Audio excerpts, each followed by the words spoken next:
ರಾಯಚೂರು ಜಿಲ್ಲೆಯ ಸಿಂಗನೂರು ತಾಲೂಕಿನ ಜಿಲ್ಲಾ ಪತ್ರಿಕಾ ಮಾಧ್ಯಮದ ಸ್ನೇಹಿತರೆ ಹಾಗೂ ತಾಲೂಕಿನ ಪತ್ರಿಕಾ ಮಾಧ್ಯಮದ ಸ್ನೇಹಿತರೆ, ಇವತ್ತಿನ ದಿನ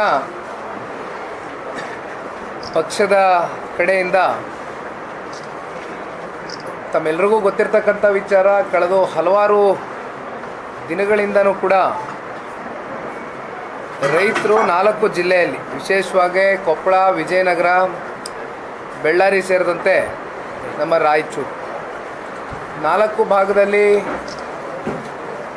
ತುಂಗಭದ್ರಾ ಜಲಾಶಯವನ್ನು ನಂಬಿ ಬದುಕ್ತಾ ಇರತಕ್ಕಂಥ ರೈತರು ಹತ್ತತ್ರ 9,74,000 ಹೆಕ್ಟೇರ್ ಜಮೀನು ಪ್ರದೇಶಗಳಿಗೆ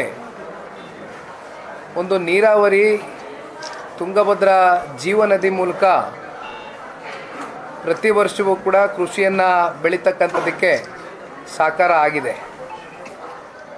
ಆದರೆ ತಮಗೆ ಗೊತ್ತಿದೆ, ಕಳೆದ ವರ್ಷ ಆಗಸ್ಟ್ ತಿಂಗಳು 2024ರಲ್ಲಿ ಕ್ರಸ್ಟ್ ಗೇಟ್ 19 ಸಮಸ್ಯೆ ಉಂಟಾದಂಥ ಸಂದರ್ಭದಲ್ಲಿ ಬಹುಶಃ ರಾಜ್ಯ ಸರ್ಕಾರದ ಜಲಸಂಪನ್ಮೂಲ ಸಚಿವರು, ಬೆಂಗಳೂರಿನ ಉಸ್ತುವಾರಿ ಮಂತ್ರಿಗಳು, ರಾಜ್ಯದ ಉಪಮುಖ್ಯಮಂತ್ರಿಗಳು ಅವರ ಜೊತೆಯಲ್ಲೂ ಕೂತು ಸಾಕಷ್ಟು ಸರ್ವಪಕ್ಷದ ನಾಯಕರುಗಳು, ಅದರಲ್ಲೂ ನಮ್ಮ ಮಾಜಿ ಶಾಸಕರು, ಮಾಜಿ ಮಂತ್ರಿಗಳಾಗಿರ್ತಕ್ಕಂಥ ಹಿರಿಯರು, ನಾಡಗೌಡರು ಸಾಹೇಬರ ನೇತೃತ್ವದಲ್ಲಿ ಬಹುಶಃ ರಾತ್ರಿ 1 ಗಂಟೆಯಲ್ಲೂ ಕೂಡ ಒಂದು ಸಭೆಯನ್ನು ಮಾಡಿ ಬಂದಿದ್ದಾರೆ. ತಮ್ಮೆಲ್ಲರಿಗೂ ತಿಳಿದಿದೆ, ಈಗಾಗಲೇ 1 ವರ್ಷ 3 ತಿಂಗಳು ಕಳೀತು. ಅಂದರೆ 2024 ಆಗಸ್ಟ್ ಅಂದರೆ ನೀವು ಲೆಕ್ಕಾಚಾರ ಮಾಡೋದಾದರೆ ಹತ್ತತ್ರ 15 ತಿಂಗಳುಗಳು ಕಳೆದೋಗಿದೆ. ಕನ್ನಯ್ಯ ರೆಡ್ಡಿ ಅಂತಕ್ಕಂಥವರು, ಕನ್ನಯ್ಯ ನಾಯ್ಡು ಅನ್ನೋರು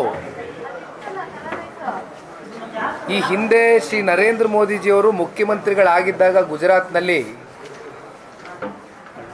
ನರ್ಮದಾ ನೀರಾವರಿ ಯೋಜನೆಗೆ ಸಂಬಂಧಪಟ್ಟಂತೆ ಸಾಕಷ್ಟು ಮುತುವರ್ಜಿಯನ್ನು ವಹಿಸಿ ಅವ್ರನ್ನ ಆ ಒಂದು ವಿಷಯವಾಗಿ ಒಂದು ಉಸ್ತುವಾರಿಯನ್ನು ಕೊಟ್ಟಿರ್ತಕ್ಕಂಥದ್ದು ಕೂಡ ನೋಡಿದ್ದೇವೆ. ಭಾಳ ಅನುಭವಸ್ಥರಿದ್ದಾರೆ. ಅವರ ಮಾರ್ಗದರ್ಶನದಲ್ಲಿ ಅವರು